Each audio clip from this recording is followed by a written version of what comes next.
Advisory Committee, filling in this morning for Kevin Galligan, who can't be with us. And this is March 12th in a hybrid meeting of the committee. We are all here except for Kevin, so that is Mary Wright representing Planning Board, Ginny Farber representing Water and Sewer Board, John Smith representing Board of Health, Lynn Bruno, who is our representative from the community, and Bob Mullen representing Water Quality, and I represent Conservation Commission. We are also, who do we have? I think, we have Mike Giggy from Wright Pierce and Tim Harrison from AECom online joining us, and in the room, George Maservi and Karen Sharpless, our excellent clerk. Okay, so before we get underway, I would just like to extend a great call out, kudos, thanks to DPW, Police, Fire, and Rescue. I know it's been said often, but everyone in Town Hall did just a great job through a very difficult time, and it's great to live in Orleans where we have wonderful support. So thank you to them. Is there public comment? Scott Zenke.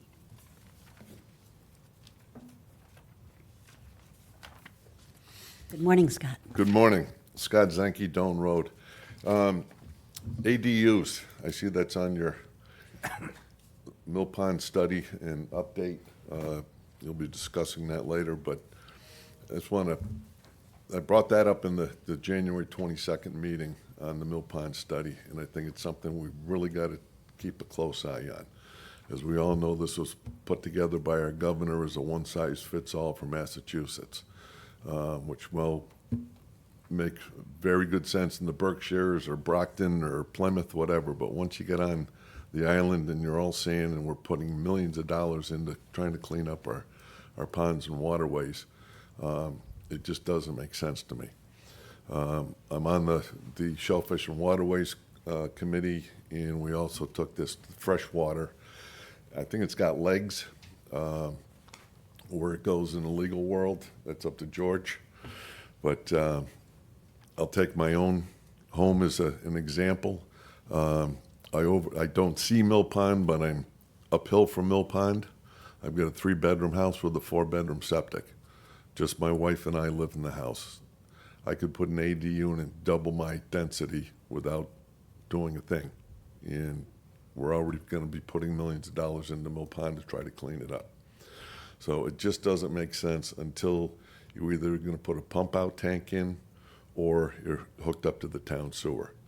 And considering South Orleans and East Orleans, we're probably 30 years away from seeing that. We're not going to catch up on what we're spending money on trying to clean up our waterways. So I hope this thing has legs. I hope we can come to some sort of rectification and have some common sense before we get too much into more problems.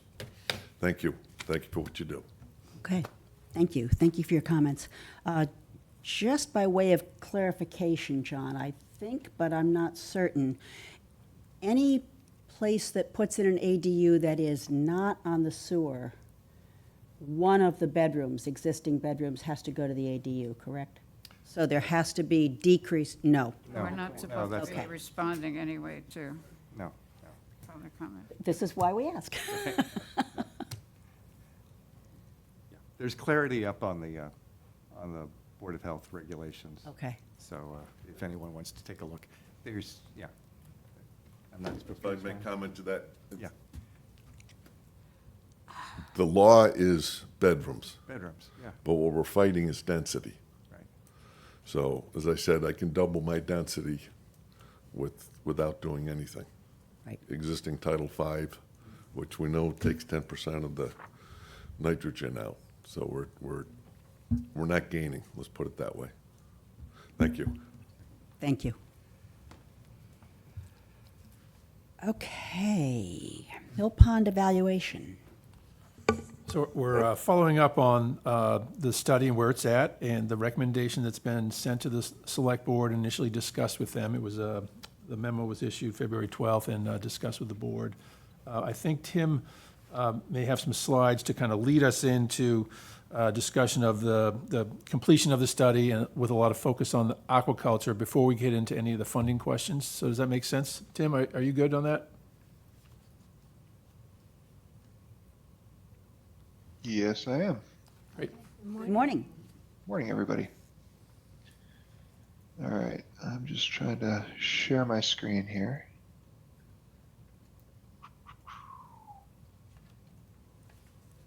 That one, share.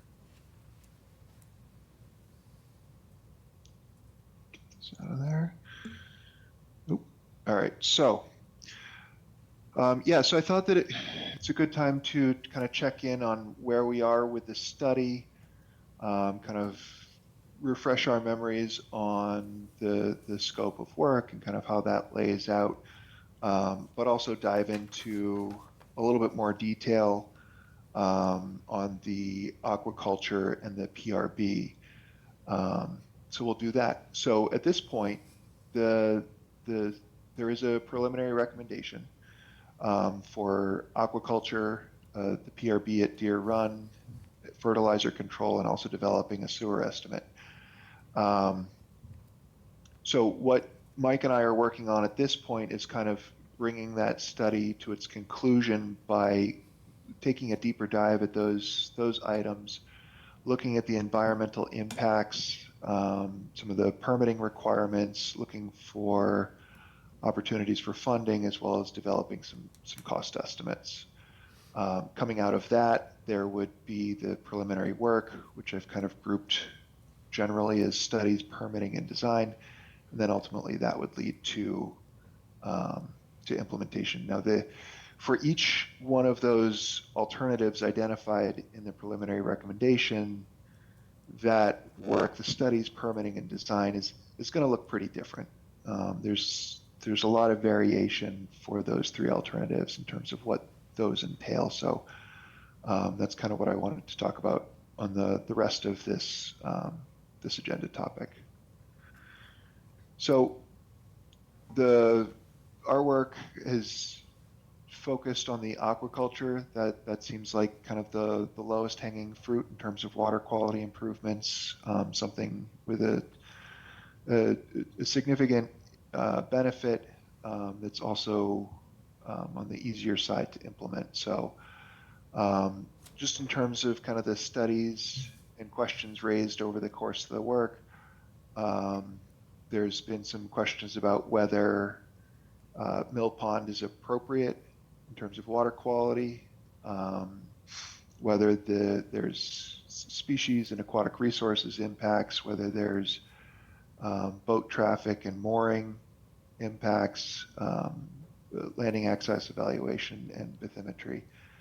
I've had discussions over the last couple of weeks with both Nate Sears as well as representatives at the Division of Marine Fisheries. And so I thought I'd share a little bit about what they said about these things. Nate is confident that the water quality is sufficient for aquaculture there. He also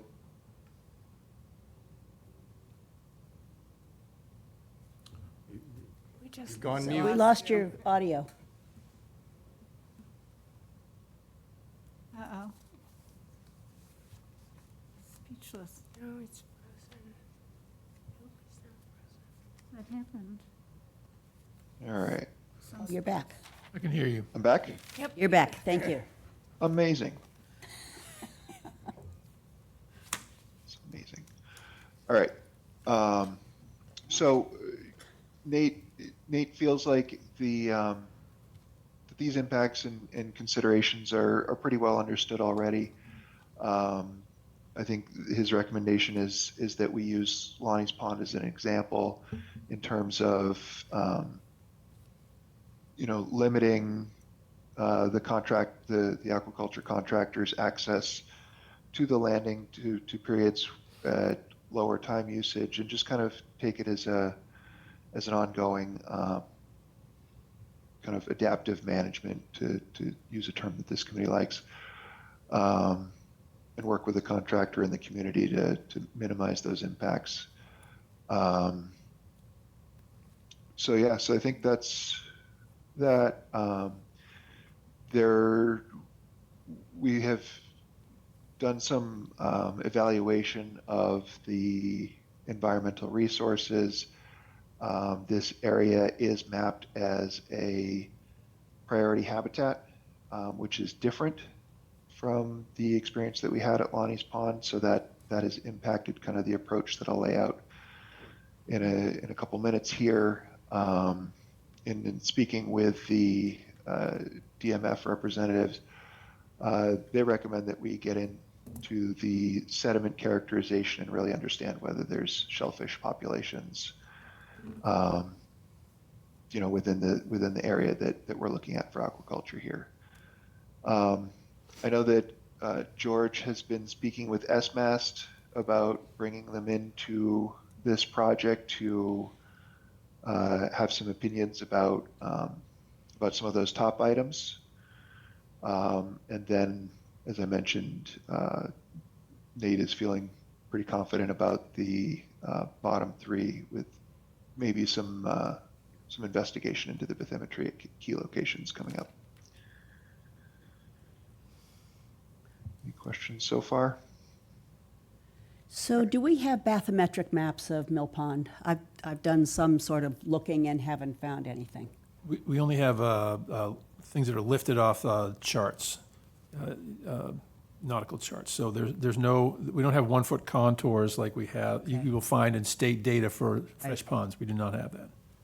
Okay, and obviously that would be a really good thing to have.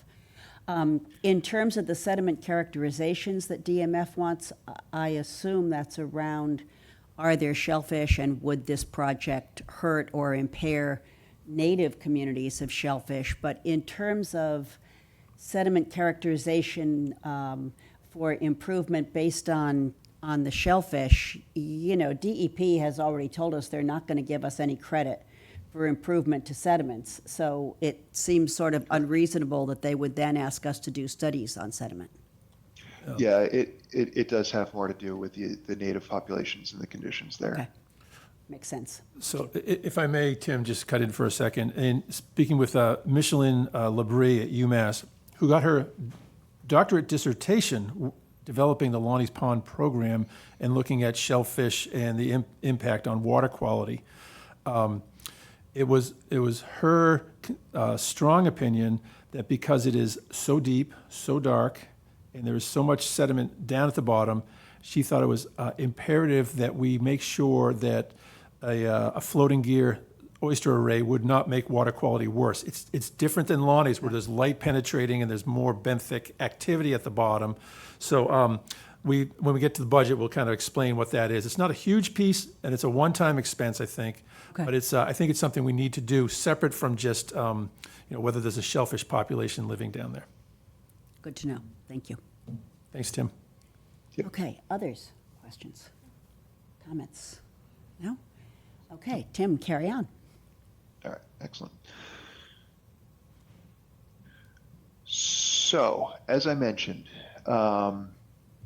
the priority habitat of rare species and estimated habitat of rare wildlife, that's different from what we had at Lonnie's. And so that's really a key factor in how we move the project forward and what permits and permitting approach the town is going to take for this. So what we'd recommend is there is an NHESP checklist submittal that the town can do early in this process, and that will basically, within 30 days, get feedback from the office to say, yeah, this is the project that you're looking at here is going to run into issues with the Endangered Species Act, or no, the mapping that's been done here is more general and your project won't have an impact. And so that's really a kind of a checkpoint for what direction the town might go. John? Tim, just out of curiosity, what does NHESP stand for? For those of us that- Environmental Natural Heritage and Endangered Species species. Program. Right. Okay. That's it. Yeah, thank you. Is it within the mapped area? I assume it It is. is. If we're, Priority It is. habitat area. Yep. So depending on what the program comes back with that checklist, they need to do subsequent review through the Conservation Commission submittal.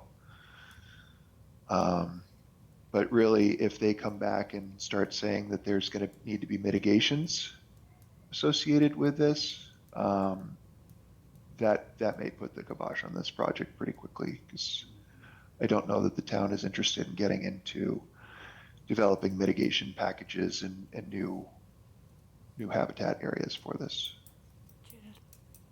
Ginny? But there is one that sits in front of us, a potential mitigation is helical moorings.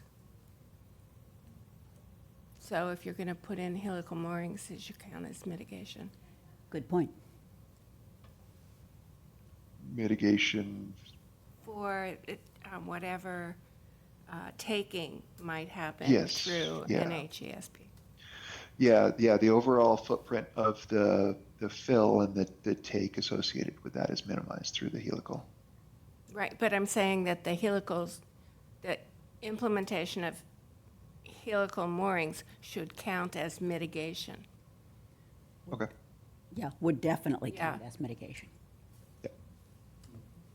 Yep. Other things that can happen up front is the Mass Historical Commission project notification form that in our research we believe would be necessary for this project.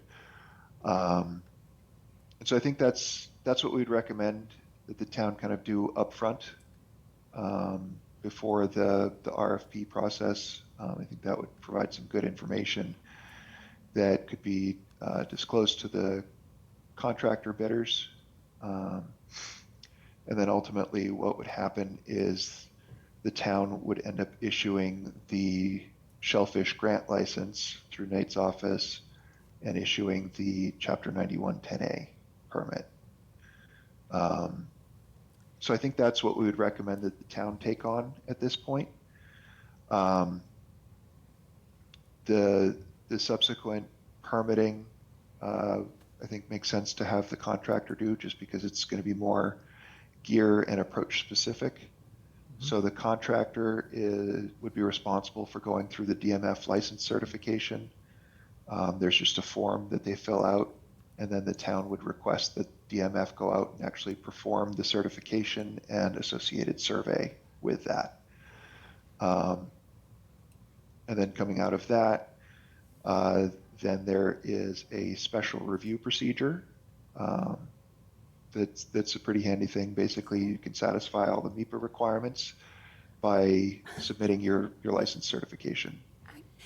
This seems like a really much more complicated, in-depth permitting than should be required.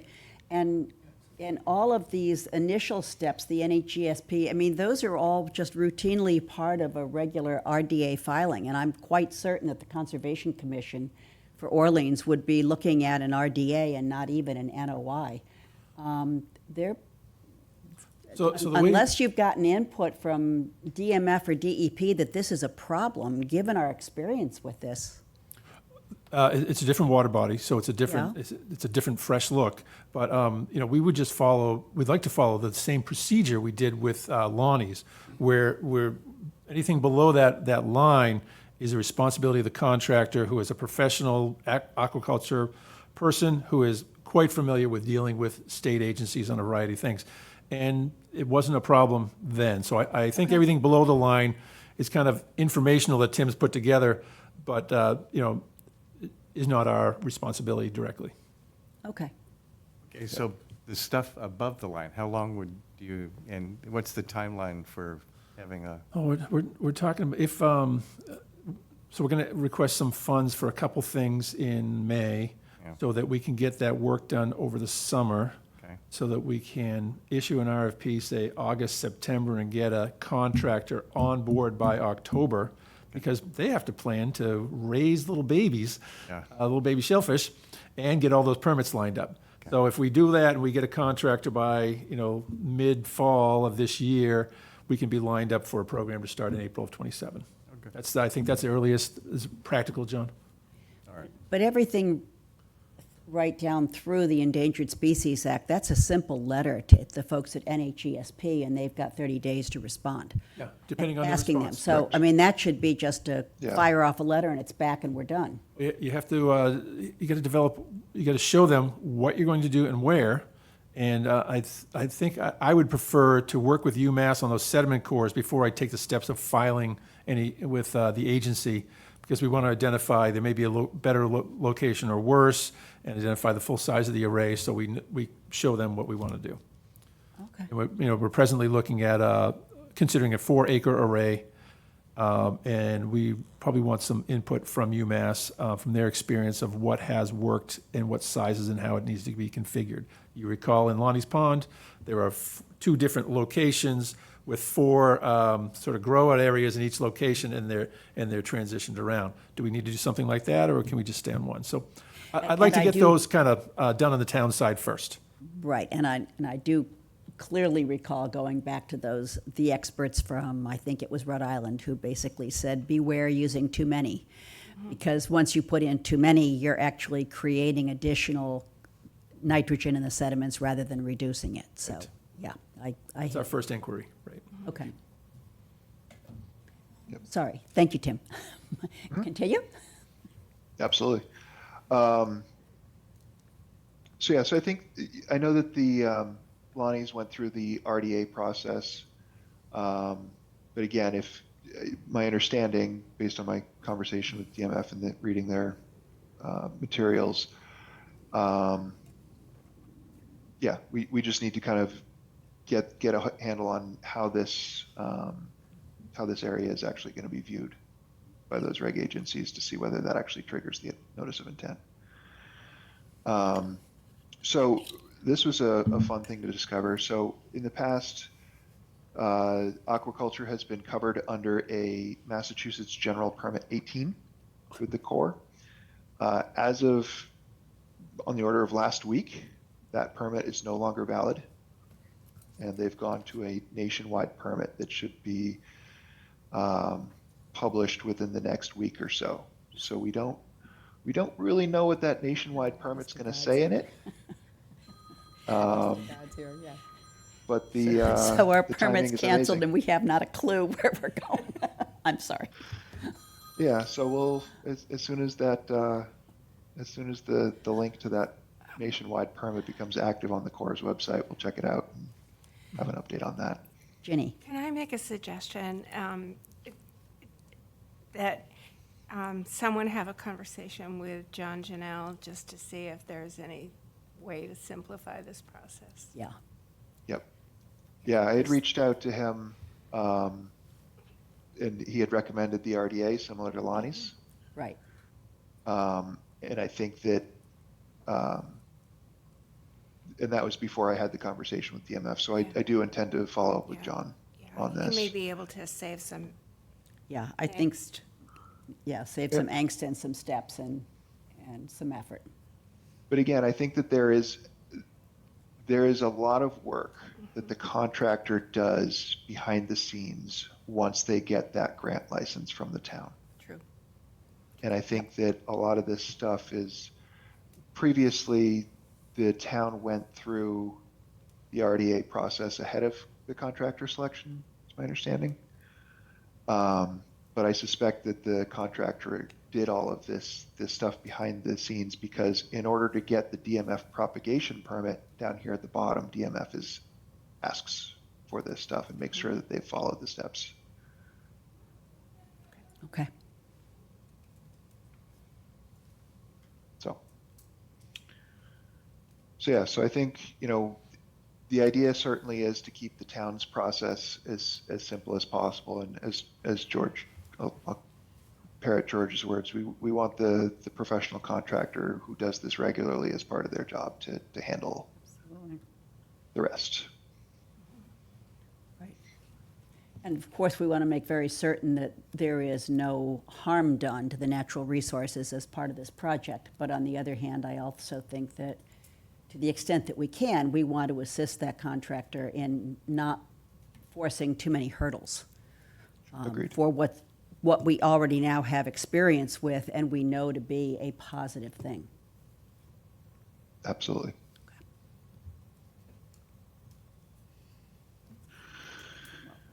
Normal. I'm sorry, any other questions about the permitting? I don't, I was just saying, the fact that we've done it once does not mean that the Commonwealth isn't going to want us to do it again. I'm just sort of thinking in terms of, bureaucraties and boxes that have to be checked. So I appreciate the clarity of what we could be facing, and certainly appreciate the notion of, is there any way we don't have to do all of that? But, I'm just just, pays to ask. exactly, I'm being somewhat all I'm snarky. saying. I'm being somewhat snarky about, what the bureaucratic background might be. Yep. Okay, other comments or questions? No, Tim, carry on. All right, I'll keep going. So just a couple things that we think the contractors are going to be thinking about is just seat availability. That plays into not only the permits they need from DMF, but also just kind of their timing and how we can try to accommodate the timing to get the oysters in the water sooner. Best practices. We think that Lonnie's is still a pretty good go-by. But I think we need to be open to new ideas as the contractor brings those forward. Equipment availability. So for Lonnie's, at least for the pilot project, the town provided some kind of starter equipment to sweeten the deal. And talking with Nate, he doesn't think that that's necessary. And in fact, he thinks that the contractor would probably want to customize his equipment based on how he's going to do his final layout. But it does take time for the contractor to build that equipment for this implementation. So that's another consideration for why we need. Okay. You're going on mute again.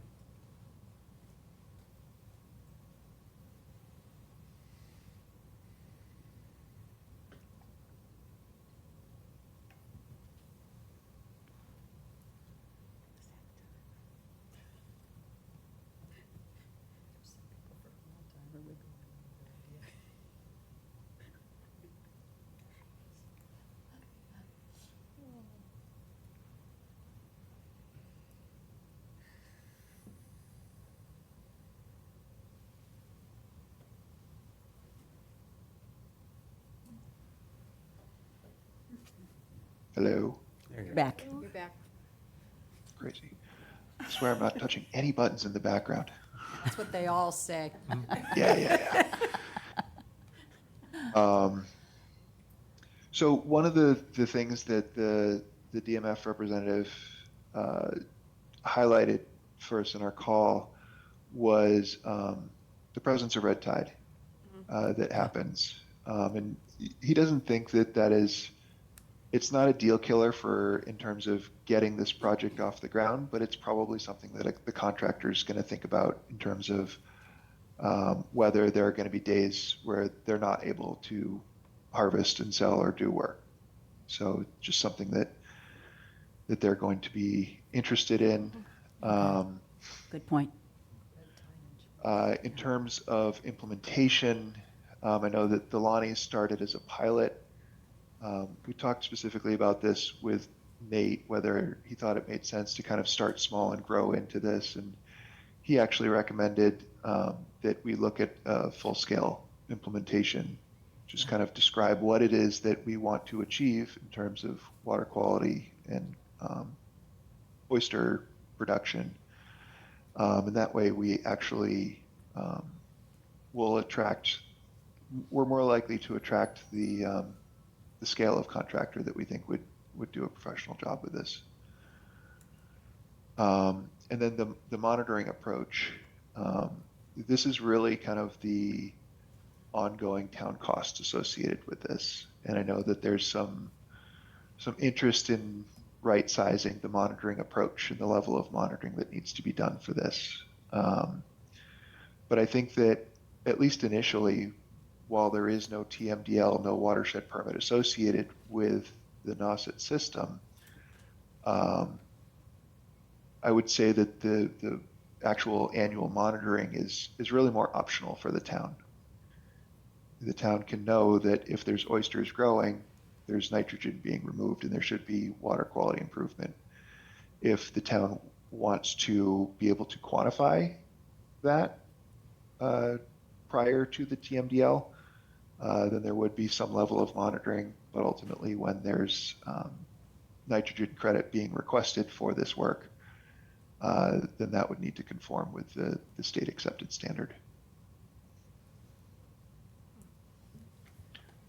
In terms of just some additional thoughts, definitely want to build upon the town's experience in Lonnie's Pond. Like we've said, that's a good go-by. It's a good starting point for how this project would be set up. As George has described, we're bringing in some experts to help inform kind of the baseline conditions and understanding of how this might work. And especially as we move forward, take advantage of the existing data sets, but be aware that they may need to be supplemented either in the near term or the long term in order to satisfy all the requirements. All right. Okay, Lynn. Just going back briefly to that monitoring point, Tim, the question that has come up in the select board meetings and the discussion with regard to some of the warrant articles is, with regard to some of the other town projects, is how much, how long, and for our lifetime, or and the cost. And is there a way to estimate or to prescribe or to put some limits or some way to define the monitoring in such a way that it can be reconsidered? So for just making it up, for example, should or whenever a TMDL is established, or should or whenever full-blown sewering comes to the community, then we can stop, so that we're not monitoring this into the timing of our great-grandchildren, that sort of thing, at a cost that totally overwhelms the cost of complete sewering and so on. So just a way to consider the cost, the frequency, how much, how long for the monitoring. Oh, and John? one other thing, with the monitoring, is it twice what we do at Lonnie's currently? Or, I mean, is there any Yeah. scale? Scope and scale. Scope of scale that allows you to do monitoring at two places, which gives you a reduced cost for doing both? Two for the price of one. Right, yeah. I mean, gotta ask. How much more expensive is to do it at two places as opposed to one? If I may, I'm anticipating that's probably not as easy as said than done, because you have to, maybe on the input of oyster seed, but when you're taking out oysters for at full size, there's a lot of labor, and that doesn't always happen on the same day. Right. Right. So that probably I was is not talking as about the monitoring, though. the monitoring, as Tim said, is optional. Yeah. And it's not a funding request for May, because we don't have a program starting in May. But it's probably a funding request at a later date, and I would recommend that we at least do it for a year to get a baseline of how much oysters in, oysters out do we actually accomplish with this field. It's a different size, different configuration, different water characteristics. Let's make sure we're getting the same bang for the buck that we expect. If we're going to ask for a credit because of it, we've got to be able to monitor it. Right now, it's a credit on what? On a Right. non-existent requirement. Non-existing thing, Yeah. but yeah. But I think we would like to have some idea of how much nitrogen they are taking out, because that can help guide us and direct us as we go forward with the sewering. And The piece with the monitoring that I guess I would look at or question is, initially in Lonnie's, we did very extensive monitoring of this, and that was really looking at all of the nitrogen within the meat, all of the nitrogen within the shell, counting and weighing every single thing, really analyzing sediments. I mean, there was legitimately a great deal of study done around this so that we could have a better idea of what this was doing. Well, now we have that information. So I think, to George's point, it makes sense to do that kind of thing for a year, to see how closely then that resembles the experience at Lonnie's Pond. Thereafter, I think we should be able to rely on that work that was done at Lonnie's, so that ongoing, we're doing a weight in, weight out, just the absolute, the count, the weight, and not go through extensive analysis, especially before we have a TMDL and understand or know what those requirements are. It just doesn't make sense financially to me. I guess I would say whatever, we know how we have done it, we know, so is there anything that we have to do as part of the project to make sure that that kind of monitoring, is possible? I guess, not knowing enough about this, but it's sort of like if you build something, but you don't build it, sort of back to like a bridge, if you don't build it with enough space to do maintenance on it, well, then you are stuck with that bridge forever. So the point is, in however this is built, structured, whatever, to be sure that we have it so that we can do the work. If we say in 5 years, we want to be sure to go back and do an in-depth study. Right. Well, then let's be sure that we've built that, whatever that process or the equipment or whatever can be plugged in or whatever, just so we don't make it so we can't do the analysis later. Agreed. So to George's previous point where he was saying that this being deeper with less light, there is a greater potential of, damage to or damage is the wrong word, greater impairment Offsets. to the sediments than there is at Lonnie. So that, I think, is something in that first year we'd want to look at closely. There may be the additional concern over the red tide that we need to sort of have the specialists tell us what might those issues be so that we can look more closely at that.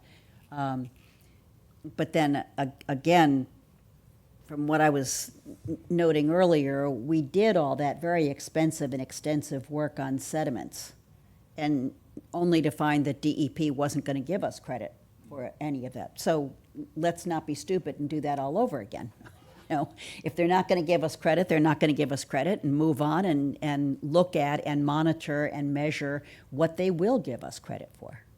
The rest is good to know, but not in any way essential to wastewater We're planning. sure we find somebody who's just been dying to figure out what all this is, and they'll find the funding to go and do it. Well, typically, we're their funding. I mean, Internal. there are No, never I any shortages no, of, I right, understand. but It's we're their find funding. Somebody else, exactly. Find somebody else who wants to know. All right. Tim, All right. So, let's see. So,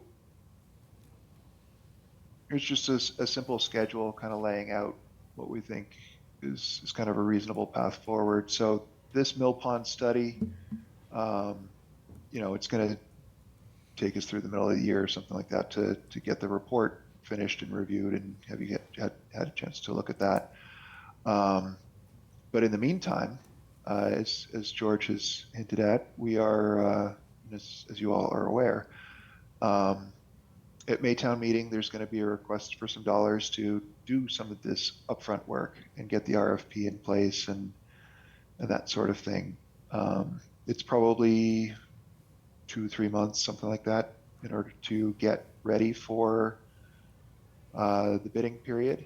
And then definitely want to make sure that we have a contractor on board no later than late October. The permitting process, depending on how quickly the contractor is able to move through that, is probably 2 to 6 months is the timeline that DMF recommends you assume for their stuff that happens after the contractor is selected.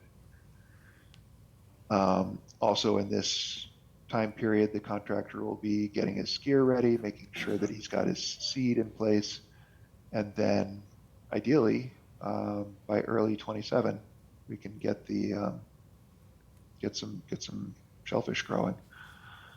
And then as George mentioned, in the future there's probably going to be a future funding request for monitoring and making sure that we are geared up for requesting credit, making sure that we have that baseline data in place. okay, Understanding that the program is achieving what it needs to. okay. Questions, comments? Carry on. All right. So let's switch gears to Deer Run. Okay, so so the, the approach that I'm talking about today is very much informed by the experience the town had with the pilot program over at the middle school. I think that that pilot project has demonstrated that PRBs work very well. They're very effective at removing nitrogen from the groundwater. But if you recall, there was initial implementation of that pilot project, and through the monitoring period, we noticed that it looked like there was some nitrogen sneaking past around the edges that we were surprised by. And so by adding additional PRB onto PRB length around the corner, basically the study achieved what we thought it would and actually overperformed compared to what we thought it would do. So I think that speaks to the importance of making sure that we have the right data that's been collected over a sufficient amount of time that will actually lead to the end result that we all hope for. So definitely want to make sure that we are capturing the right information about the flow direction, the depths of the nitrogen plume, making sure that we're hitting the right density, understanding the other water quality, things like that go into designing the PRB. Because we don't want to run out there, install the PRB, and then discover that the groundwater direction is a couple degrees off from what we thought it was, and all of a sudden we're not capturing as much nitrogen as we had hoped. So what we're talking about here is basically what I've been talking about is this third bullet here, the groundwater evaluation. I think that through the work that we're doing to set up the aquaculture, I think we'll get a pretty good sense of what's going on for these two bullets. But yeah, for the feasibility study, groundwater evaluation, we need flow direction and velocity, water quality at various depths. I think that we need to do sampling a couple, 3 times a year with different methods. So right along the PRB location, we'd install well clusters at deep, medium, and shallow depths. And that'll give us water quality and direction. That really tells us how deep that is going to be. And then in combination between the well clusters and the drive points that we would install down gradient, that gives us a much better sense for what the direction of the groundwater flow is going to be. It also tells us whether the water quality has changed. At the edge of the pond, we would recommend that there be seepage meters, and that really will help us understand really how that water from the groundwater is coming up into the pond, so that we understand where that zone would be. And then do some slug tests. So basically, it's kind of the equivalent of what you do for a septic system in terms of seeing how quickly that water is going to accept the how quickly the water flows through there. So we'd recommend at least 1 year for this baseline monitoring. We'd feel more comfortable if we did it for 2 years. And then similar to what we're doing at the pilot project, there is post-implementation monitoring. Again, it would be required if you're asking for credit, but more of just a confirmation that it's working. The post-implementation monitoring will also help the town understand kind of how quickly that the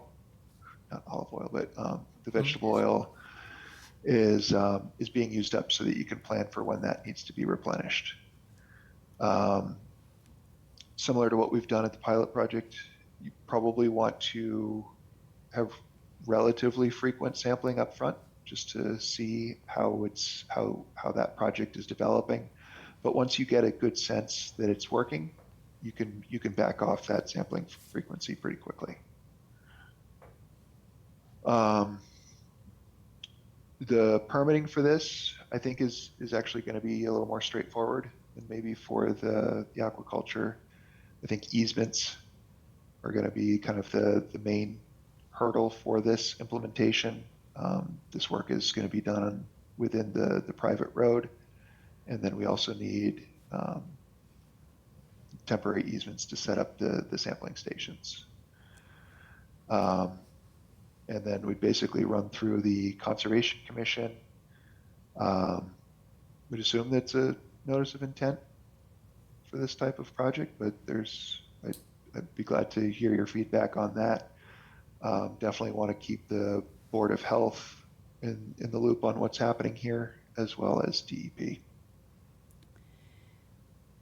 So I guess with Conservation Commission, I would definitely want input from John Janelle on his feeling.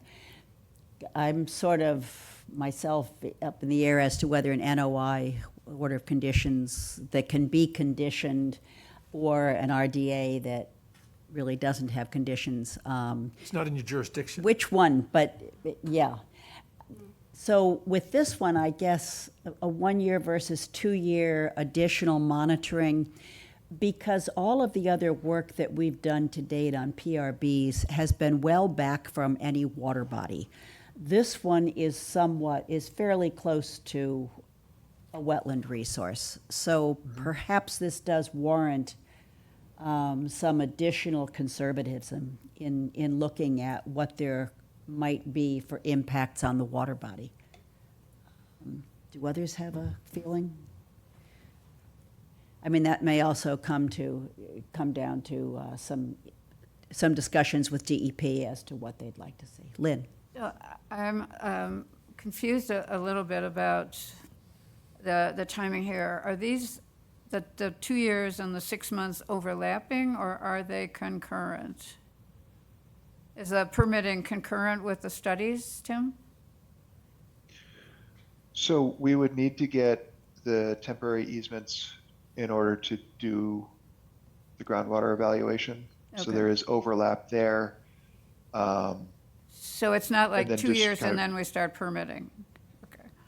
No, I think Okay. that once we know what the PRB is going to look like, then we have something to talk about. Okay, but then the Yeah, other everybody. thing is funding, because do we have, remind me, is there any bucket of money currently in the CWRMP bank account that's labeled PRBs? Do we have any money on board currently that's designated for PRB work anywhere? We do not. And we're getting a head nod here. You can't see it maybe, Tim, from Mr. Meserve. There is no funding slotted No. for PRBs. No I believe the DPW director put in the first phase of moving towards PRBs in the other 3 or 4 locations we have in the town. And one question I might have for Tim is, how does that jibe with this? Should these be done in a package, or does this one lead the way? Or have you given any thought to how we sort of align this with other PRB work that is anticipated? Because right now, there is no designated PRB work by name in the CIP or the capital budget. So there's nothing in the horizon for funding this.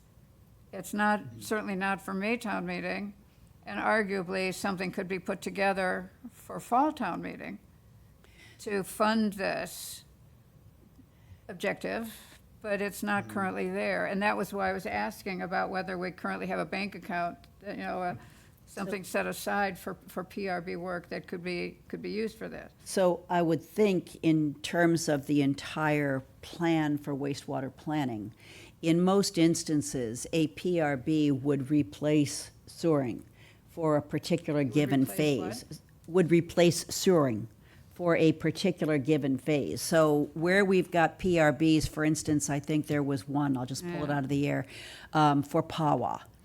So if a if a PRB went in for Pawa, that would be reduced sewering along Namaquoit Road leading to Pawa, because it would be Understood. an either or. But the CIP This only is goes different. out for 5 years, and so it's not in there. Right. So I'm just, saying, heads up, everybody, this is not on the plan. There's no funding for this. So let's be sure we understand that part of what we need to be talking about is a funding strategy for when and how much and so on, because it ain't there. Right. Yeah, so to speak to George's question, I think that I personally really like the idea of pairing this location with the other 3-4 locations that were identified in the ACWMP in terms of the study. I think that there's going to be a lot of efficiency in terms of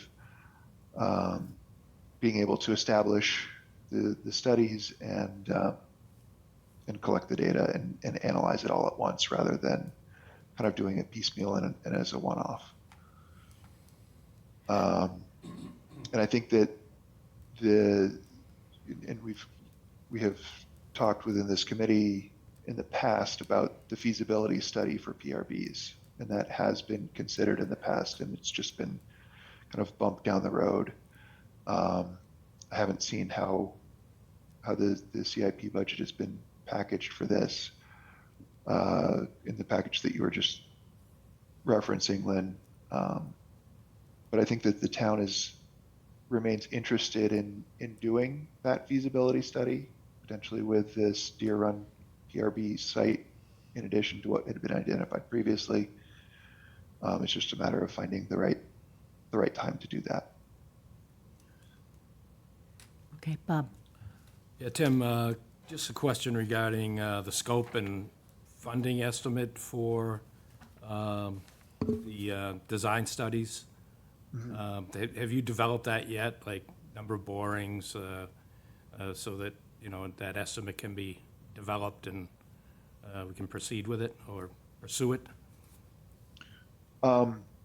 We have started it a couple times, but as we get word that the PRB work is not for this year, we've put off finalizing that estimate. So I don't have a final number for you for that.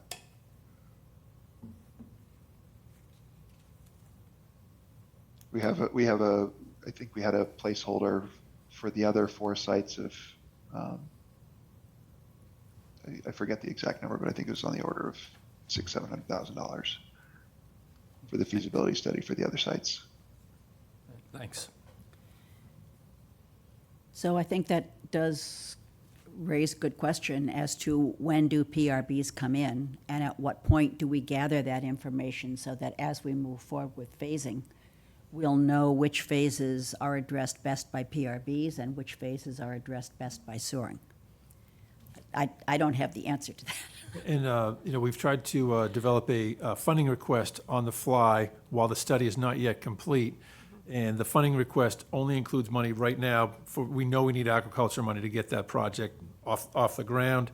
I think when you get the final study and you know what the estimated cost is of the PRB, this group can then advise the select board as to what you think the timing ought to be, and then let them make that decision.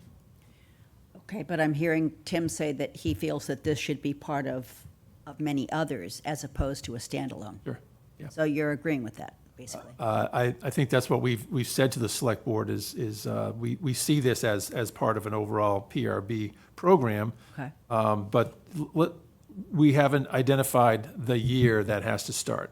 And it hasn't been crucial, and we've had crucial things to fund up until now. So that's where we are presently. Just want to let you know, we kind of submitted a funding request without the final study being in place, but I think we can definitely support the aquaculture thing, just not ready to make a decision yet on the PRB timing. Okay.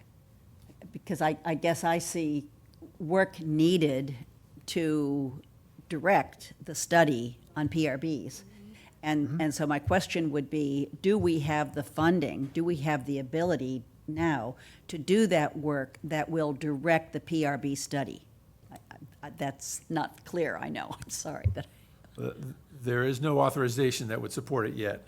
There is not currently a request in the, for budgetary money in May. But, this anticipated a fall town meeting. Okay. There's free cash then. Maybe there's some ability to do something then. I think that this committee has to see the full final study and the estimated cost of the PRB itself, plus after all the groundwork, and then make a. If it's going to be informed 3 times the recommendation. cost at half the effectiveness, obviously, it's a no-brainer not to do it. Yes, and we need to see that. Right. But we have the funding now to go forward with the pre-planning. I don't think so. There is- Can anything be done at this point? As I said, and Tim may have more contemporary information than me. The DPW director submitted a CIP request that did include PRB evaluation. Lynn said that does not appear in the CIP as it is currently shown. Right. I think that's been deferred another year Okay, so post this conversation today, nothing will be done until we get funding in the fall? until we request funding. Okay, Yes. all right, just clarity. Thank you. Yeah. She said it much clearer than I did. Thank you for that. Are there other questions, comments? No? All right. Okay. Just to give folks kind of a sense for what we're looking at here. When we talk about design and bidding for a PRB, coming out of that groundwater evaluation study, we would go back and actually update and calibrate the groundwater model for this area based on that more refined information that we gather. And we use that model to actually drive the decisions about depth, length, and location of the PRB. We've always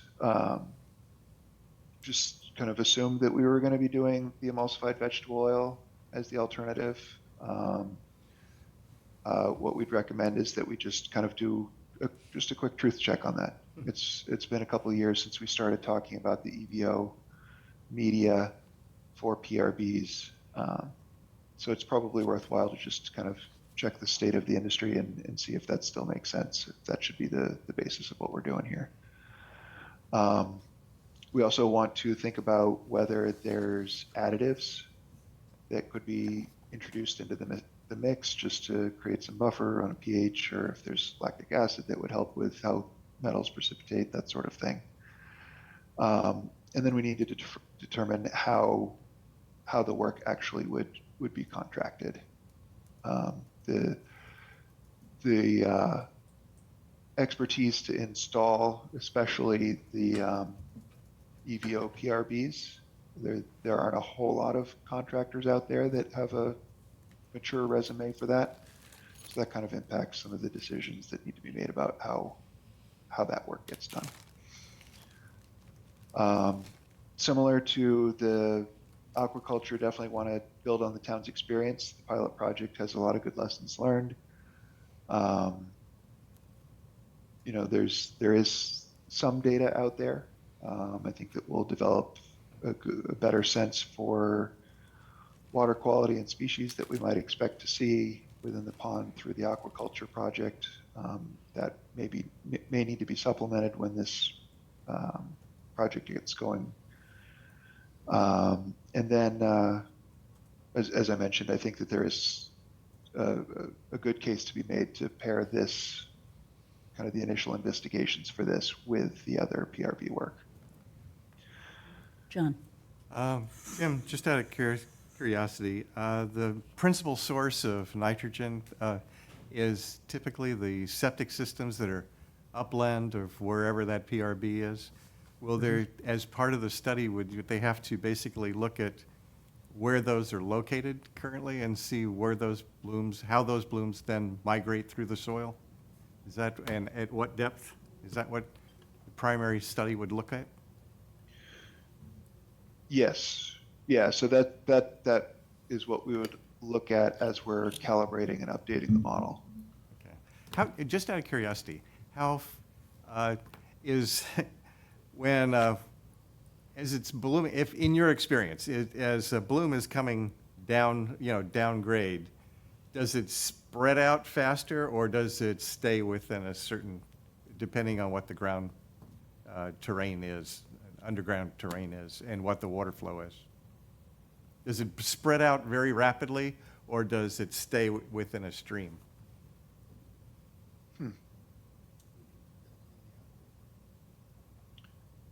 I would imagine that it's probably pretty sensitive to what the ground conditions are Okay, in terms of how that moves, whether it kind of moves like a river. You can envision a three-dimensional river moving through that, or if it looks more like a cloud spreading out. I think that's really going to be dependent on what the ground condition is. okay, Tim, can I jump in on that? sure. Sure. Yeah. There's been a lot of work done on this, John, and it's a very good question. The typical septic system in the near scale, close to the septic system, you should expect in Cape Cod conditions to see what I call pencil plumes, fairly well defined and fairly narrow. But as you work down gradient towards the receiving water, you've got changes in soil conditions, you get different groundwater velocities, you've got other homes pitching in, you've got stormwater disposal. So you have a fairly discrete set of pencil plumes up close to the source that eventually merges into a cloud in the down gradient side.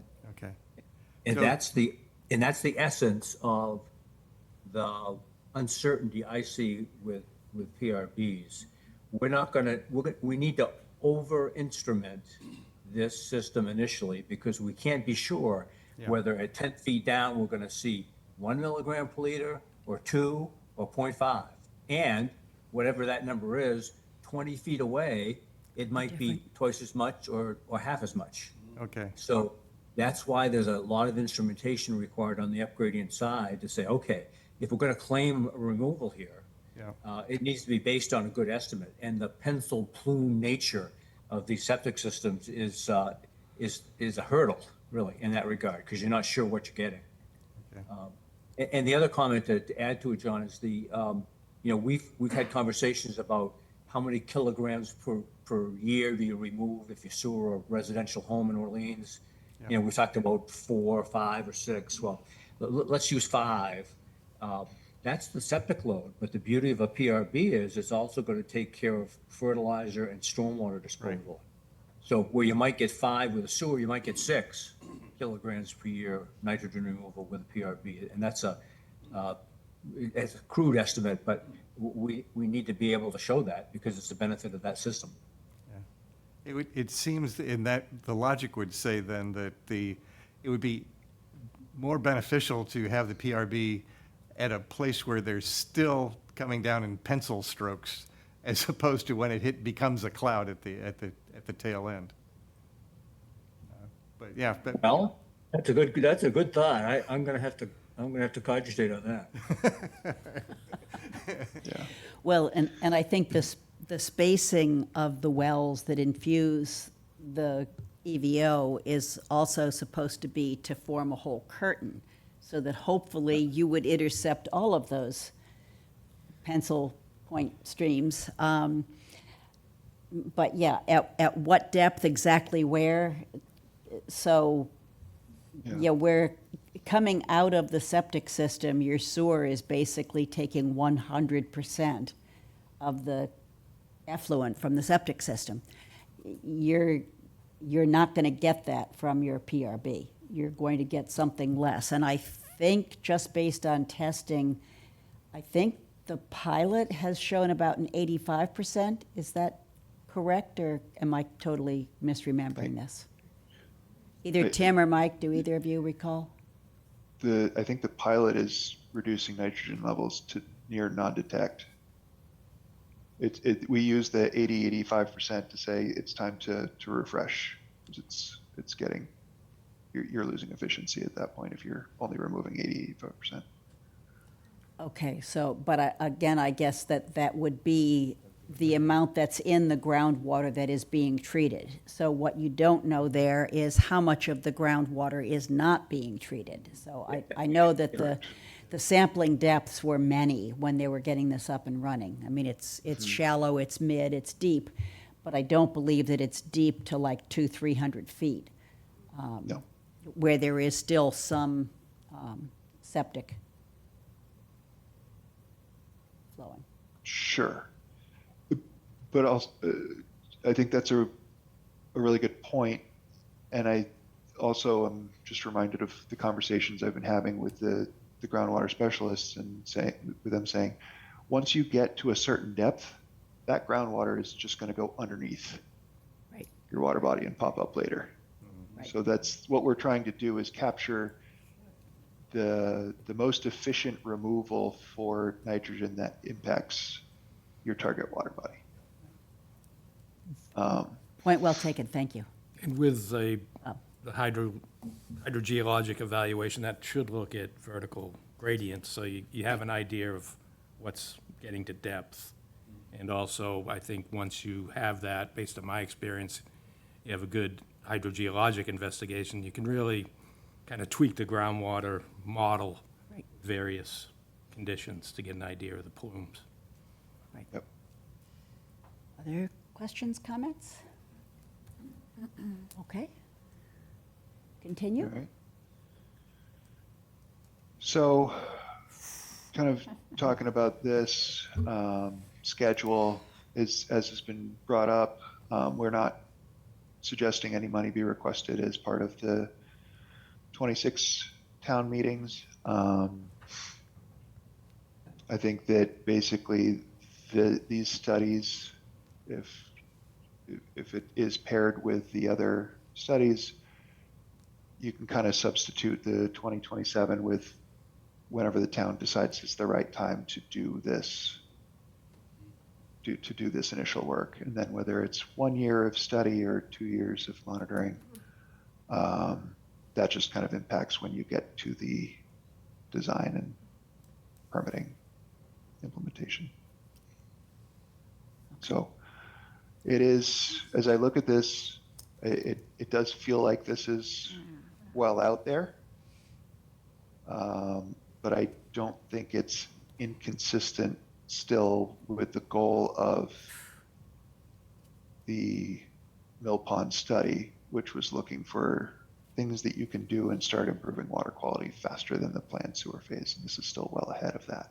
So And again, it this could, is discouraging to see it 5 years out, but it's Right. still Sooner than 10.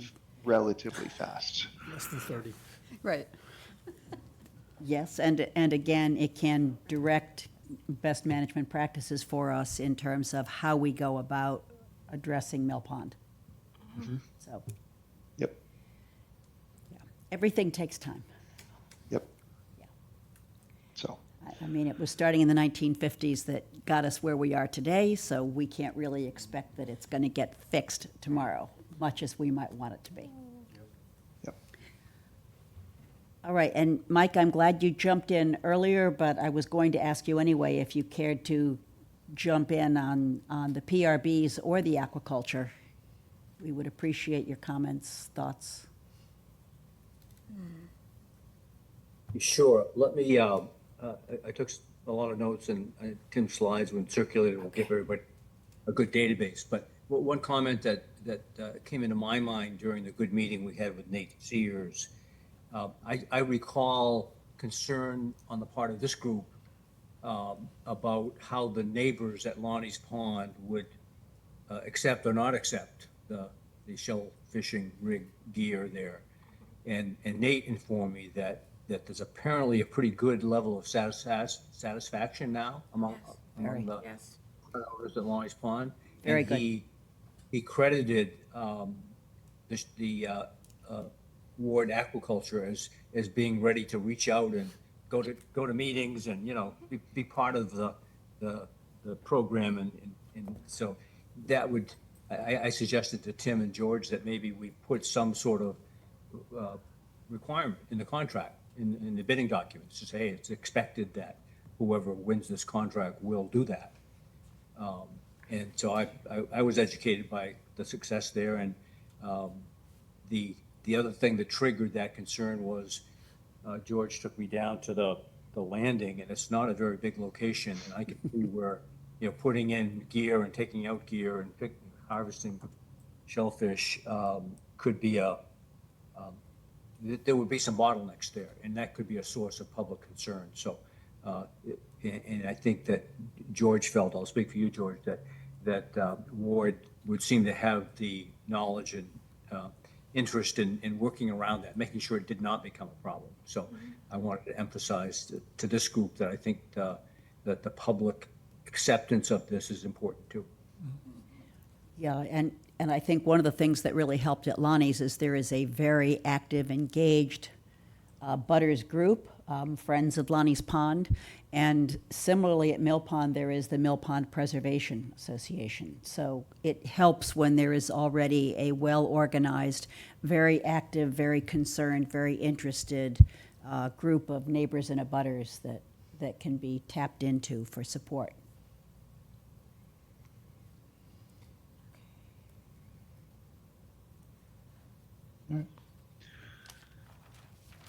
So that's what I had planned for today on the Mill Pond study. Okay, thank you.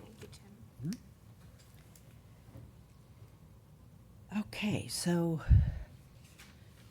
George, do we need to go through the Carlson notes from telecommunication? The chairman asked me to put that on the list because Charlie Carlson had promised you a copy of his notes from his discussion with DEP, so we know what was discussed. I haven't received those yet. I understand Mr. Carlson will be providing them shortly. So we just left them on the agenda. We'll discuss that when it arrives, which takes us to town meeting funding requests. So, yes, so a funding request was made for $45,000, one-time request, and it would include an aquaculture consultant to help us with final design and requirements. They'll be looking at sediment cores to make sure the oysters above won't make the deep conditions worse, assisting us in determining final locations. Most of this is in the purview of the harbor master. But the size and configuration of the array is important. We'll be looking at other considerations like the impact on resources, other populations of other flora and fauna, make sure those aren't impacted. So the funding request is, we estimate about $15,000 to $20,000 for the sediment cores, $5,000 to $10,000 for the, to get Michi Labrie to give us some of her time from UMass on the technical questions. Then we penciled in funds for NHESP and for the notice of project change, and came up for a total of $45,000. The only other piece I see in order to start the program would be to decide on the monitoring requirements in the future.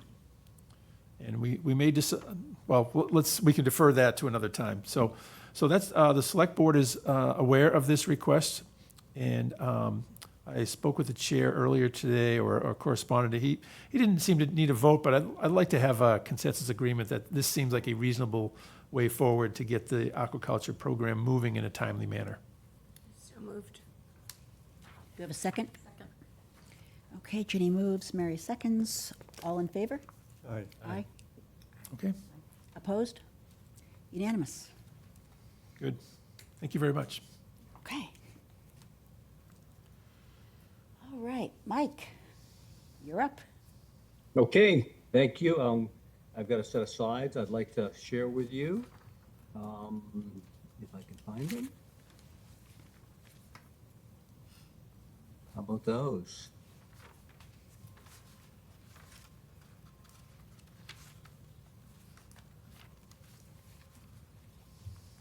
Are you with me? We are, it's up. Okay, good. Yeah, thank you. A great conversation today. And I think what I have to say will fold in quite nicely. This time last year, I gave you a memo that gave you my take on the high points of the operation of the wastewater treatment plant in 2024. And I've done the same thing this year. You have the March 4th Wright Pierce memo that summarizes that information. And the focus is two things: consumptive use, how much of water use does not get to the wastewater treatment plant, and how can we take data from the wastewater treatment plant influent and look back and say, how does that compare with the credits that we expect to get for providing the sewers that are leading to the treatment plant? So I'd like to go through that information here briefly, and also try to answer the question, why is this information useful? And boy, did you guys line me up for this issue. We talked about adaptive management throughout the meeting today. And this is a great example where you have data at the wastewater treatment plant. Let's come up with a streamlined kind of mechanical approach to accumulate that data so we can then make better decisions down the road about what else we need to do.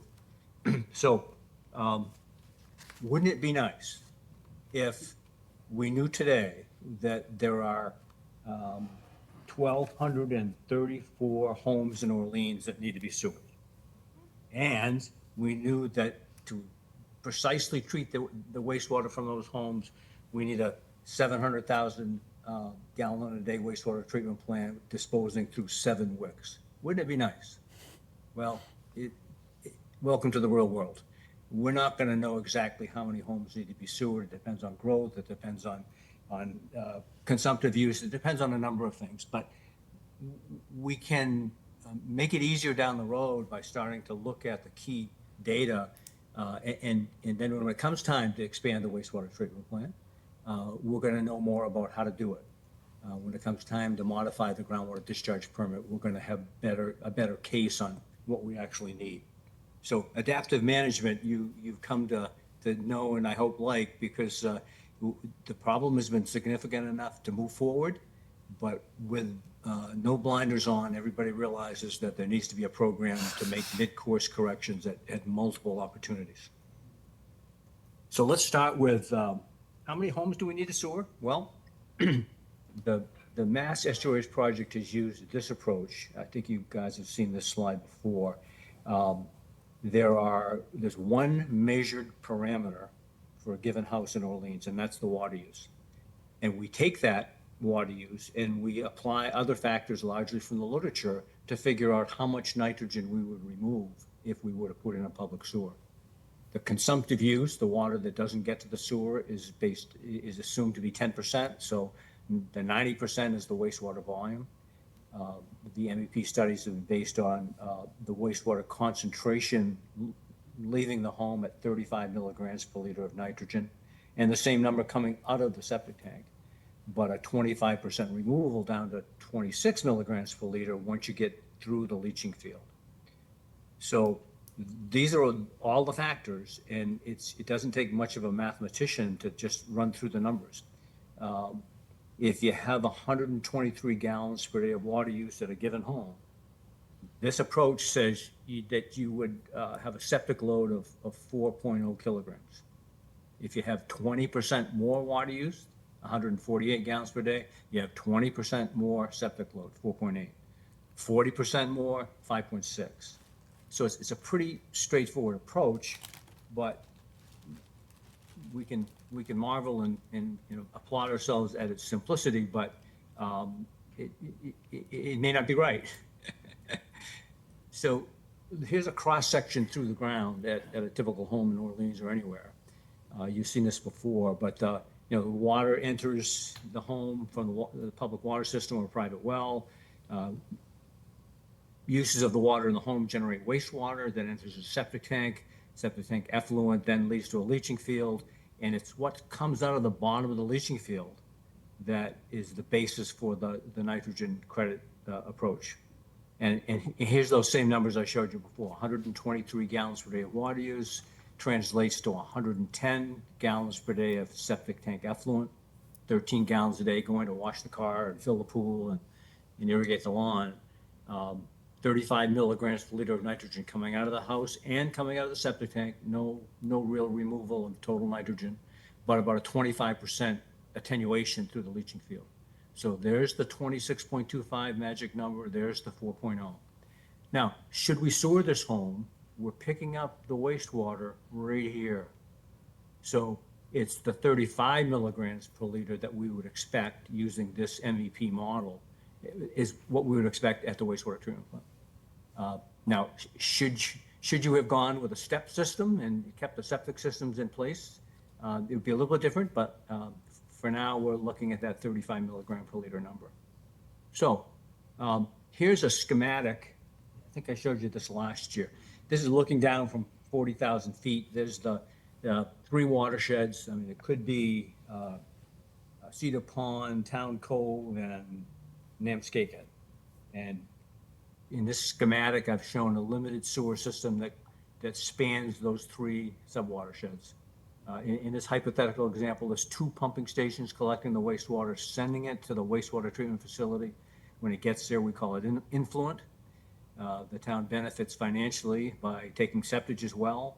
Once those two waste streams are treated, it becomes effluent from the wastewater treatment plant, and it's ready for disposal. So this is a good way to look sort of geographically at the water and the wastewater volumes for 2025. So all of the homes tied to the sewer system, the aggregate water use last year was about 38 million gallons. Coming to the wastewater treatment plant was 29 million gallons. Septage was received to the tune of about 8 million, and 37 million gallons that year were disposed of into the ground. And for quick math, 37 million gallons is about 100,000 gallons a day, which was the annual average discharge rate at the treatment plant last year. Interestingly, this is 7.84 million gallons is a pretty significant amount of septage. And I think the town official would be quick to say, and it brings a significant amount of budget impact as well. It's a moneymaker. So that's a good thing to be doing, and we need to, in the future, think about how much of it we want to continue to do, because there may be some limitations on effluent disposal. So let's look at the consumptive use thing here. What is consumptive use? People water their lawns, they fill their pools, they wash their cars, they hose down the siding, all those things that don't get to the sewer. So the data I just showed you geographically, there are 38 million gallons coming into the homes that are sewered, 29 million gallons reaching the treatment plant. That's a consumptive use, just by subtraction, of 9 million gallons a year. It's a big number. It turns out that in the year 2025, it was 23% of the water used. And remember back here, the fundamental assumption is 10%. Well, guess what? We know now that in Orleans in 2025 it was 23%. So significant finding. We're not going to do anything with it yet, but we're going to continue to keep track of these things. So if the annual total was about 9 million gallons, 23% of the water use, look at what it was in the third quarter. The town bills for water use on a calendar quarter, so the third quarter is July, August, and September. About 60% of that annual total occurred in those 3 months. So the consumptive use in that one quarter was 35%. Striking. And it also, on the other end, it was quite low in the very first quarter, the January, February, March quarter. At the end of the year, Sue Brown tells me there were 798 customers, so the average number of customers for the year was 717.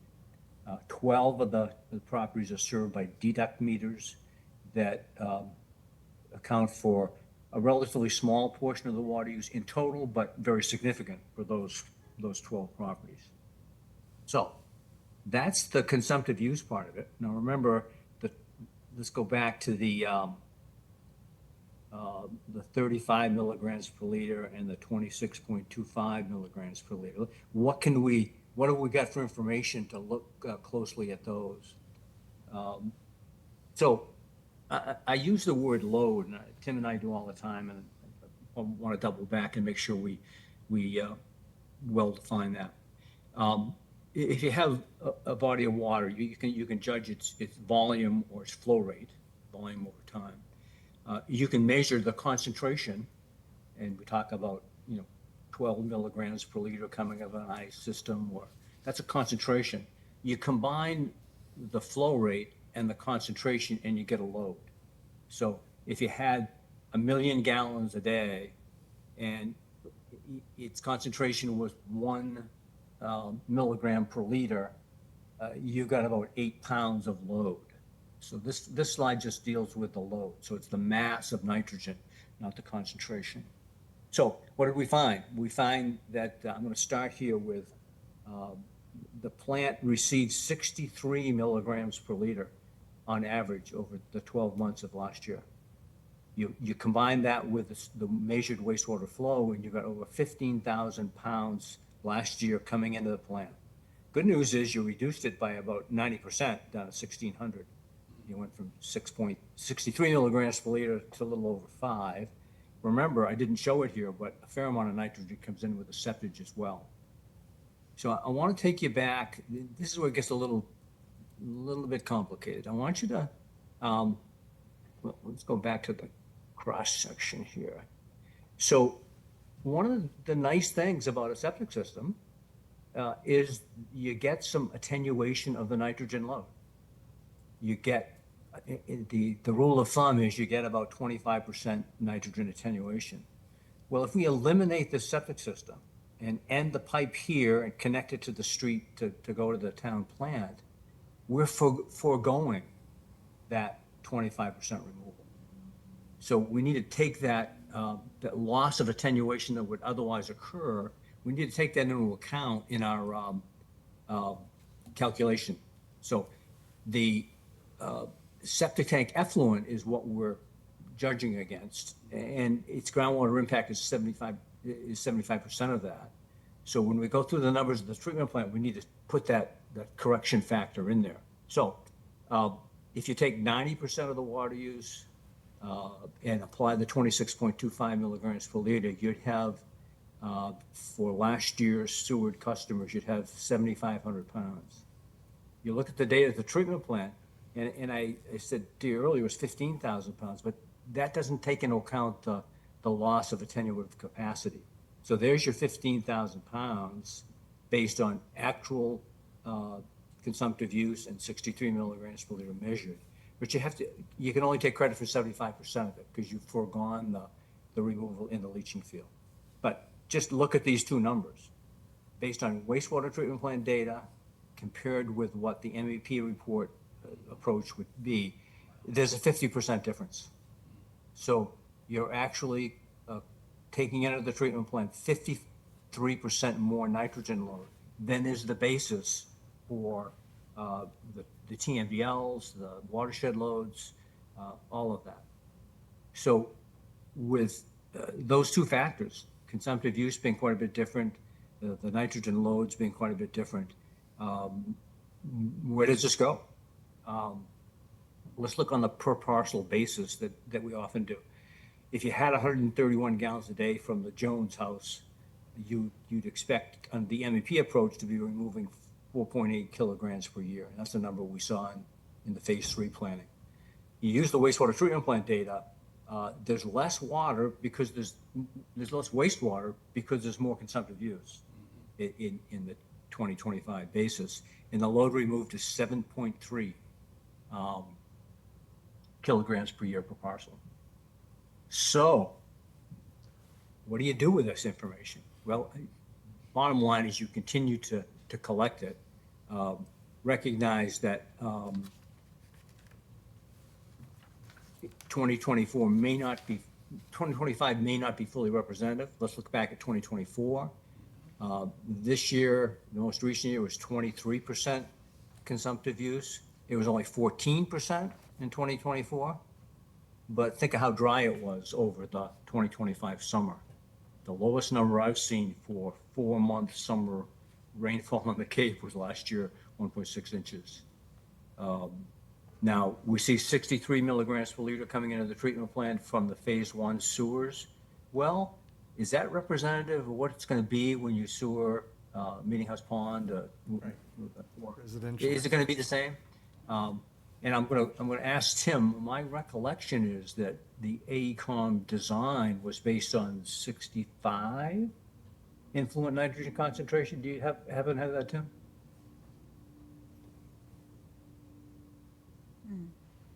Can't swear to it, but that does sound familiar. Yeah, I think. Good enough. Yeah, so, Understands. the 63 shouldn't be you shouldn't pull out your hair and say, oh, we don't have enough capacity. I think the plant was designed for that. Yep. And in the very first comment I ever had on a MEP report was in 2007 on your behalf, the Pleasant Bay report. And I said, what do you mean 35 milligrams per liter? As a practicing wastewater engineer, 35 always seemed very low. And we're finding out that it is. So, Mike, just a question. please. Since we just, phase one is what most of this data is taken from, and it's mostly businesses and denser environments. When we get to the 370 residential properties in phase two, and the hundreds more in the future phases, will this data change because it's a different style of Oh, yeah. where the waste is coming from?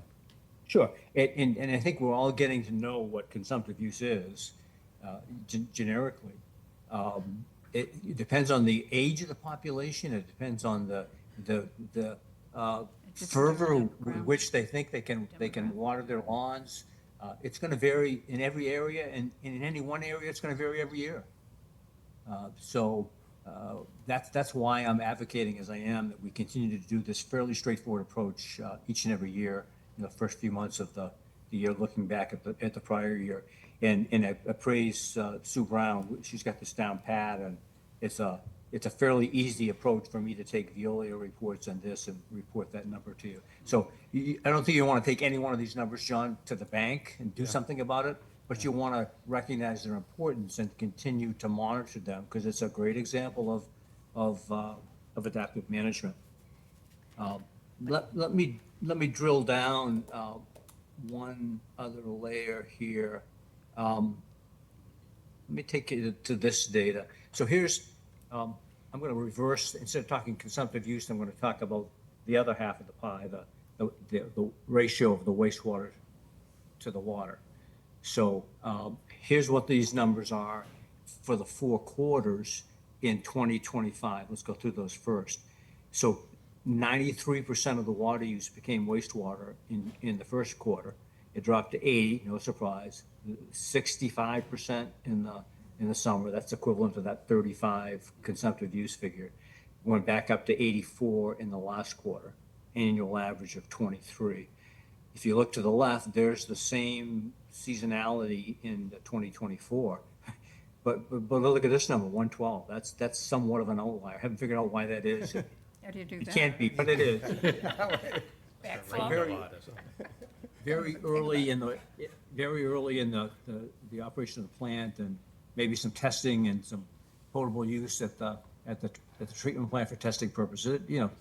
But again, it's numbers to keep and review in the future. But look at the very bottom here. The 2024, there was 15 inches of rain in the June, July, August, September period at the Chatham Airport, and less than 2 last year. So what happens when you sewer Meeting House Pond or the phase 3 area and you have a wet year? And remember, we're dealing with nitrogen loads, long-term average over time. So just because you see 80% in the spring of last year, you have to worry about what it's going to be in the summer as well. So it's 90% is the MVP number as an annual basis. So let's get a few wet years under our belt. Let's continue to track that. But don't forget, we're going to have to size an expansion of the wastewater treatment plant in a few years. And again, I'll put the burden on you, Tim. My recollections, AECOM assumed that the wastewater flows would be 95% of water use. Do I have that right? Yeah, that's what we used for the initial basis. And I guess just going back to John's point that he raised earlier, I think that, and I think, Mike, where you're going with this is trying to get a handle around this variability is in understanding how to plan for phase 4, even before we expand the treatment plant, is going to be something that I look forward to talking with this group about frequently over the next year or so.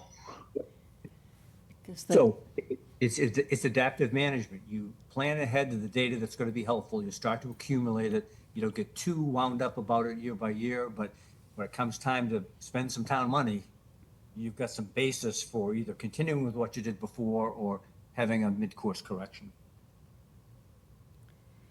And the consumptive use, looking at rainfall, I think is clearly helpful and gives us some information. What I find to be sort of head scratching is why there would be so much higher consumptive use in phase one.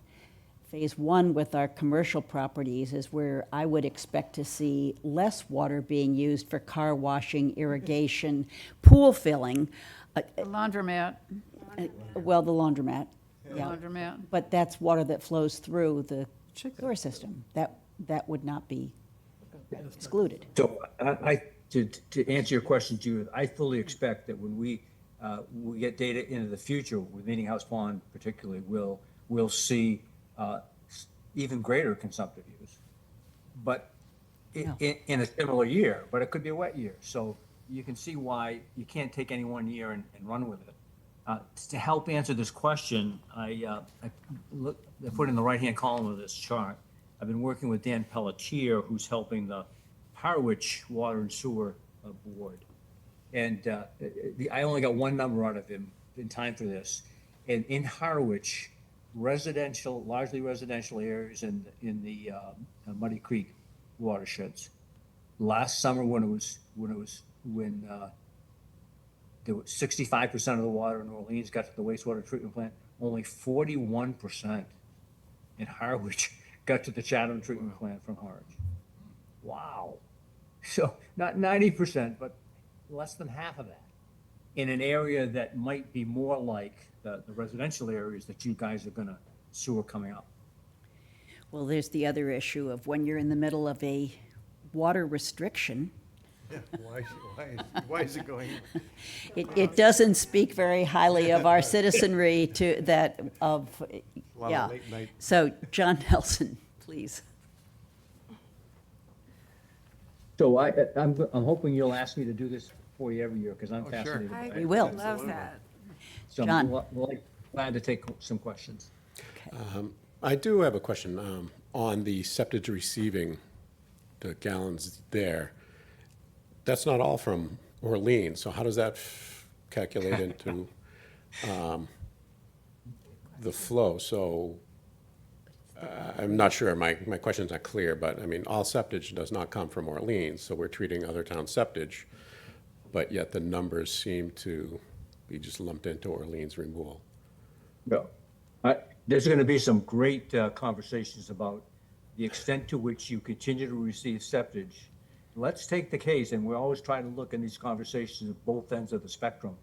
On one end of the spectrum, you have trouble getting any more DEP permitted effluent disposal capacity. How is that going to fit into the conversation about whether or not to take Eastham septic? When would that, taking septic, would it preclude certain areas of Orleans being sewered that need to be sewered? Ooh, this is a landmine. I'm not sure, I just didn't want to I'm confused on the overall removal through the treatment plant, believing that that's Orleans total treated effluent, when a good portion of it could be coming in through septic from other towns. I believe Chatham still just takes Chatham, and there's really no other places, so it's gonna be a good little revenue source for septic receiving. But I just don't know if that removal from all the numbers kind of jive up, or if that's kind of mixed up together with out-of-town nitrogen removal. That's a good observation, John, and there'll be a whole series of discussions about septic moving forward. It's a great revenue source. The plant's designed to Yes. handle it. It does not appear to hinder the treatment effectiveness, but it's nitrogen load. And it's gallons reaching the wicks, and we need to make sure we don't have hurdles getting more disposal capacity. Okay, thank you. Okay, other questions, comments? John? Remind me again, out of the Pleasant Bay watershed, how many pounds of nitrogen are we responsible for removing? The permit that we based our planning on up to date, which was just modified, had 17, I'm gonna switch to kilograms, John, but. Kilograms. The watershed permit that has been in place in Pleasant Bay requires the removal of about 18,000 kilograms per year. So year. pushing 40,000 pounds.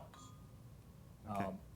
Of the 18,000 kilograms in the aggregate, about 7,000 of those kilograms have been the responsibility of your town.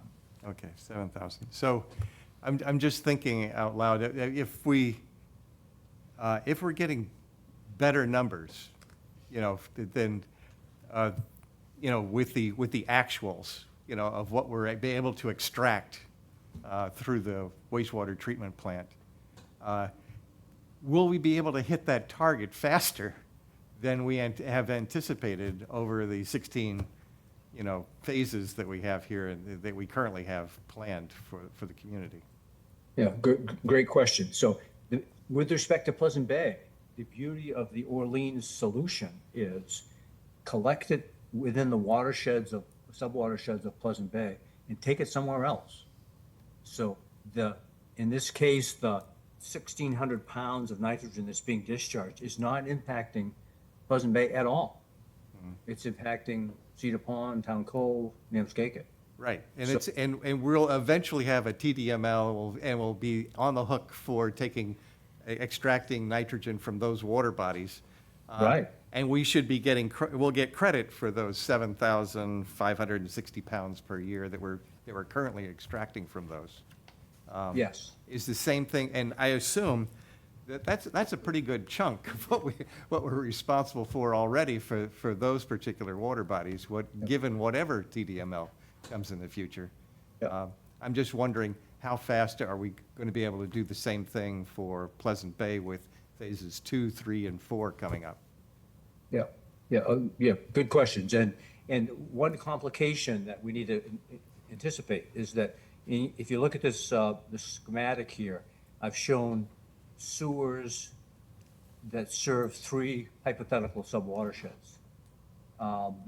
And the collected wastewater goes to, in this example, 2 pump stations and end up in a single pipe going to the wastewater treatment plant. So all you're going to be able to do is judge the concentration of the nitrogen load and the consumptive use in the aggregate.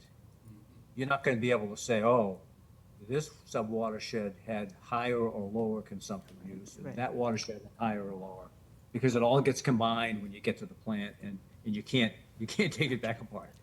So there's some complications, but still, I think we have a framework that allows us to get there, and I'm going to transition into a recommendation I made to George a couple of times, and that is that we need to come up with a handy, effective annual summary that says, here's the wastewater that we collected in this given year, here's where it came from, here are the associated TMBLs, here's the estimated consumptive use. So we can, year by year, kind of build upon the overall database. And, we're going to have to show Eastham what we did. Eastham benefits by the removal of nitrogen from the Town Cove subwatershed, does it not? Yeah. We don't have the TMDL there, but we've taken a good deal of nitrogen. And there's one set of books that says we've already removed all we ever need to do in Cedar Pond. Right. The same for Rock Harbor. And for Rock Harbor, yeah. I'm just thinking, yeah, because we have history, you can use this year's data specifically for Town Cove, Cedar Pond, and Rock Harbor, because I don't think it's coming from any other watershed. So, and what additional, once we hook up phase 2, we'll start seeing what's coming. We can, at least, the subtraction, the addition of what's coming from Mill Pond gives us a historical record of what percentage might typically come from that particular watershed, as opposed to what we're currently getting from Phase 1 watersheds. So we'll have a historic record of how we, as we go forward, as we add more and more phases to this process. The other thing, looking at this, that sort of speaks to me is it does pay for people to put in deduct meters. And as we go forward, that's just going to help us get better information as to exactly what is flowing to the plant, what is flowing onto the ground in your property, and, yeah. So here's a thought process for you. Let's say that, let's forget, I'm going to give this all hypothetically. Let's say that we've served some watersheds that have an aggregate TMDL of 7,560 pounds per year. And we measure data at the treatment plant and say we've collected 11,590. Does that allow us to go to DEP and say, see, we've met the TMDL? And the answer is no, because if the modeling had been done at a different consumptive use fraction and at a higher concentration, the load removals, the TMDLs would be different. I don't think they'd be proportionally different, and that's the rub in all this. But you can't say, oh, we're way ahead of our TMDL compliance rate. Can't say that, because the TMDLs are based upon the old model of 35 milligrams per liter and 90%. So we can't be too joyous over these numbers in terms of better than we thought. But I must say the Pleasant Bay Alliance has programmed for its next 5-year activity to look at how threshold loads maybe could be re-estimated based on new data. So you're positioning yourself well, I think, to do well on that battle, should there be one.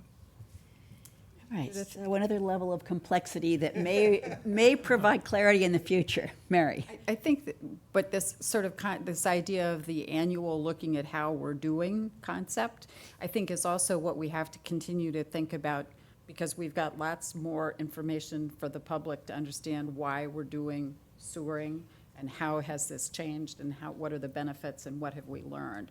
So I think this notion of, coming up with some sort of annual report card that gives us the data that we can share. And granted, it may not always tell perhaps the rosy story always that we want to tell, but I think we owe it to the public to be able to say, this is what we've learned, this is what it's telling us. And also to the point about the adaptive management, I think it also allows us to say, gosh, we learned this, therefore we're going to change that. And therefore, that will make it look different when we do phase 900. But I think we should be thinking about how we do that, how we take some of this data and make it a useful public information. Okay. And Mary, I appreciate your comment. I kicked myself at the January public meeting we had. We should have, as a group, put forth some of the data that might have been in that annual report to say, hey, we've already removed X percent of our expected requirements in the NOSIT system. Yep. That, if you look at these two numbers, 7,500 or measured a different way, and it's 12,000, that's a significant take on what we now think the removal needs are going to be in NOSIT, and we didn't brag about it at that public meeting. I wish we had. There's always another meeting, not to worry. Plenty of time. Yeah. Okay, so I don't think we need a vote to establish that the group is absolutely behind your continuing this sort of monitoring and tracking and looking, because it's information that we absolutely need. Right. So, thank you, Mike. Yeah, Very helpful. and Judith, if I could just make one last comment. This is part of a broader program that Kevin and George has asked me to work on with Tim. We've got a lot of money to be spent to upgrade that wastewater treatment facility and maybe add some wicks. So there's a lot of issues here, and I think we're working hard to gather what we can. But I've reviewed the information that Tim has done on the wick capacity, looking at the monitoring well data at this location, and this is all you need to do is look at that wick location, look at the watersheds, and you say, which ones are we impacting by effluent disposal? you know, the thought is most of the nitrogen that is left over after a high level of treatment goes to Namskaket. But AECOM has predicted some of it is going to end up at Town Cove, which means we've got to figure that out or add that into our evaluation for how we deal with nitrogen loads in Nauset. And there's a scenario where some of it ends up in Crystal Lake, Could Pleasant I, Bay. could I add my thanks to Mike for this summary? I have forwarded it to the members of the Board of Water and Sewer Commission. And I'm sure they will all appreciate it. Very helpful. And as a final comment, another thing with where does that water flow, Mike, we had no obligation to sewer any properties to Little Namskaket, but we did. So Yep. which is not a criticism, it is simply to say that we need to also make sure that we keep track of that so that down the road, we get credit for that has already been done. Yep. Okay. Okay, any other comments or questions on that, folks? All right, then moving on to Phase 2 sewer construction status. John? Nelson?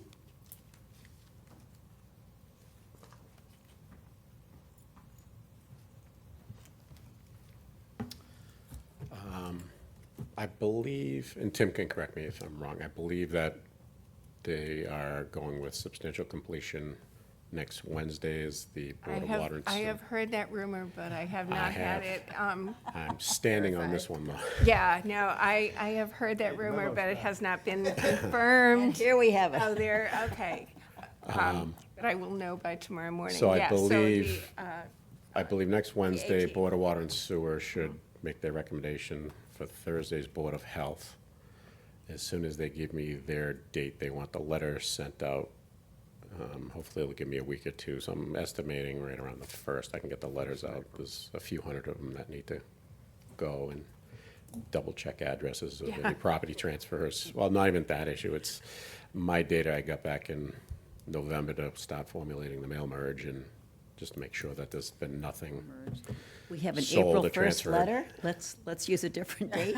Well, that was my joke. or maybe me have put some a- Yeah, fun. put a different date on it. April 2nd, thank you. So if everything goes according to plan, I That- think Okay. we'll be all set to get those Fingers up. are crossed here. I hope so. Other than that, we've got everything kind of drafted up, the letters. I'm just waiting to get the date so I can put the date in and start the merge and then start the folding and stuffing and Good. Sorry. certified mail, return receipt, and everything else that goes along Yeah, with it. no, that's great. So that's all I have at the moment, if Tim does. Thank you. Okay, thank you, John. Tim, do you want to add to that? Sure. Yeah, just so just kind of to update on what's happened since then. So we did have the Clearwater test with DEP. There were a couple of items that they asked us to fix so that those items have been addressed. It was recertified back on March 4th, and I confirmed with DEP this morning that they have been trying to sign their approval letter for the last week, but they have told me as of this morning that we should have it within the next day or two. So we're basically done with this Clearwater hurdle. There are still some requirements that we had given to the contractor for substantial completion. We're meeting with Rich this afternoon to figure out whether we can work around those items and still recommend substantial completion next week. So we should have a plan in place, and as Ginny mentioned, she will know by tomorrow morning what's I happening next shouldn't- week. Okay, that's great. Fingers crossed. Exactly. Thank you. Yep. Okay, Phase 4 sewer planning.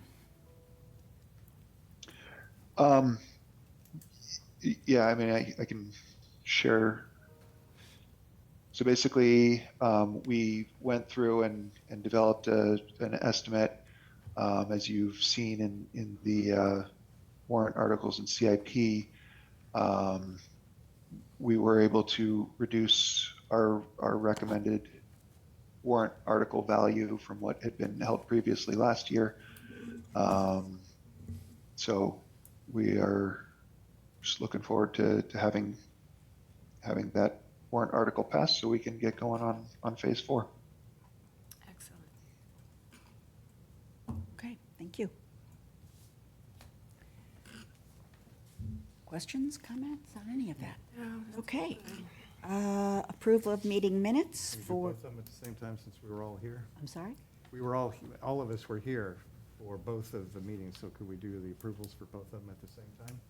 I think we can. Okay, so I move approval of the minutes for meetings of January 22nd, 2026, and February 12th, 2026. Second.